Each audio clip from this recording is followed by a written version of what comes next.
Did you know your hands are the most used tools at work, yet the least protected? Every year, thousands of workers suffer hand injuries, most of them completely preventable. From cuts and burns to crushed fingers, hand injuries happen fast, and the impact can last a lifetime. The worst part?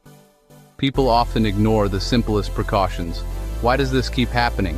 Because of habits like, it'll just take a second, skipping gloves for quick tasks, using the wrong tools, or working while distracted. These small decisions lead to big consequences: lost workdays, permanent damage, even disability. Here's how to protect your hands every single day. Always wear the right gloves for the job. Keep hands away from moving machinery.